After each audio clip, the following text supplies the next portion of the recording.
Mitos atau fakta? Mitos atau fakta? Selamat datang di Mitos atau Fakta. Silakan komen. Komen. Mitos atau fakta? Kali ini kita akan membawakan sebuah cerita, yang mana silahkan Anda semua tebak apakah itu hanya mitos atau fakta yang pernah terjadi. Tentu kita semua tahu bahwa mitos itu adalah cerita yang dipercaya sebagai hasil imajinasi dan kebenarannya tidak dapat dibuktikan. Sedangkan fakta adalah suatu peristiwa atau keadaan yang benar-benar terjadi dan dapat dibuktikan. Fakta dapat diperoleh melalui pengamatan terhadap suatu objek atau peristiwa. Sekarang masuk ke video. Dikatakan bahwa pada masa lalu hidup seseorang yang bernama Muhammad Taib atau yang dikenal masyarakat dengan sebutan Datu Teniran. Lalu kemudian dikatakan menurut kabar yang beredar bahwa Muhammad Taib yang bergelar Haji Sadudin bin Haji Muhammad As'ad bin Puan Syarifah binti Alalimul Alamah Syaikh Haji Muhammad Arsyad Al-Banjari, atau yang dikenal dengan sebutan Datu Teniran. Datu Teniran dilahirkan pada tahun 1194 Hijriah, atau bertepatan dengan tahun 1774 Masehi di desa Dalam Pagar Martapura. Lalu kemudian dikatakan menurut kabar yang beredar, bahwa beliau sempat dididik langsung oleh Syekh Muhammad Arsyad Al-Banjari dan ayahnya Mufti Muhammad As'ad sampai berusia 25 tahun. Kemudian beliau pergi ke Mekah untuk berhaji sekaligus menuntut ilmu di Tanah Haramain. Pada tahun 1227 Hijriah ketika Syekh Muhammad Arsyad Al-Banjari wafat maka beliau berusia 33 tahun. Namun beliau tidak berada di tanah air ketika Syekh Muhammad Arsyad Al-Banjari wafat dan baru setelah 2 tahun mangkatnya Syekh yang mulia tersebut maka barulah beliau kembali ke tanah air. Lalu kemudian dikatakan menurut kabar yang beredar bahwa genap 10 tahun menuntut ilmu di Tanah Suci Mekah. Syekh Muhammad Taib yang bergelar Haji Sadudin kembali ke Tanah Banjar dan beliau selalu membersamai ayah serta kakak-kakaknya dalam berdakwah ke berbagai daerah dan pelosok. Selanjutnya dikatakan bahwa pada tahun 1812 Masehi datanglah utusan masyarakat Teniran ke Martapura mendatangi rumah beliau, dengan maksud agar beliau berkenan dapat mengirim guru agama ke Teniran. Mendengar hal itu, maka sebagai mufti di kerajaan Banjar maka beliau merasa berkewajiban untuk memenuhi permintaan masyarakat Teniran. Lalu beliau dengan senang hati mengirim anaknya sendiri yaitu Sadudin yang waktu itu baru 2 tahun kembali dari Makkah.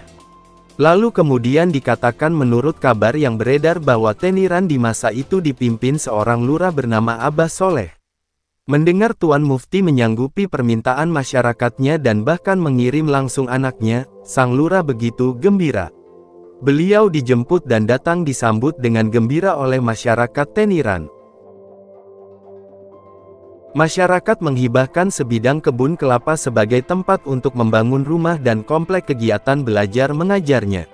Maka berdatanganlah para murid dari berbagai daerah di hulu sungai dan lainnya. Lalu kemudian dikatakan menurut kabar yang beredar bahwa beliau ulama yang waro, qanaah, lemah lembut dan segala sifat mahmudah lainnya. Dakwah beliau dengan berbagai cara, selain dengan lisan, terkadang dengan mencontohkan sehingga murid-murid bisa mengikutinya. Lalu disebutkan bahwa apabila beliau mandi maka tidak pernah membuka pakaiannya karena begitu menjaga takut terlihat auratnya.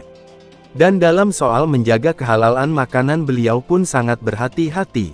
Lalu kemudian dikatakan menurut kabar yang beredar bahwa beliau suka berkholwat atau menyendiri. Dan hanya keluar jika mengajar atau sholat ke masjid. Terlebih setelah kakaknya yaitu Arsyad Lamak wafat. Bahkan beliau jarang sekali pulang ke Martapura karena kakak yang dikunjungi tidak ada lagi. Lalu kemudian dikatakan menurut kabar yang beredar bahwa Datu Teniran pernah ditawari pemerintah Belanda untuk menggantikan kakaknya sebagai mufti. Tapi beliau menolak tawaran tersebut, karena beliau lebih senang fokus dalam mengajar ilmu dan amal di masyarakat. Lalu kemudian dikatakan menurut kabar yang beredar, bahwa setelah kurang lebih 45 tahun berdakwah, maka beliau wafat pada 5 Safar 1278 Hijriah dan dimakamkan di Teniran Kandangan, atau yang dikenal dengan Kubah Teniran. Bagaimana menurut Anda semua? Apakah cerita di atas adalah mitos dan cerita sebelum tidur atau memang fakta yang pernah terjadi? Silahkan tulis di kolom komentar.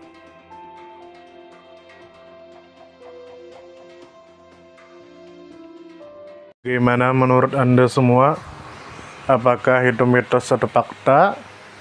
Jika mitos, silakan tulis di kolom komentar. Dan jika fakta, silakan tulis di kolom komentar. Karena kita tahu bahwasanya mitos itu adalah cerita yang dipercaya sebagai hasil imajinasi dan kebenarannya tidak dapat dibuktikan. Sedangkan fakta adalah suatu peristiwa atau keadaan yang benar-benar terjadi dan dapat dibuktikan. Nah, jadi bagaimana menurut Anda semua? Apakah ini mitos atau fakta? Silakan tulis di kolom komentar.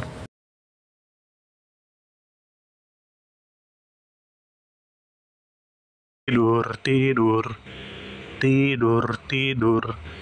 Ayo kita tidur.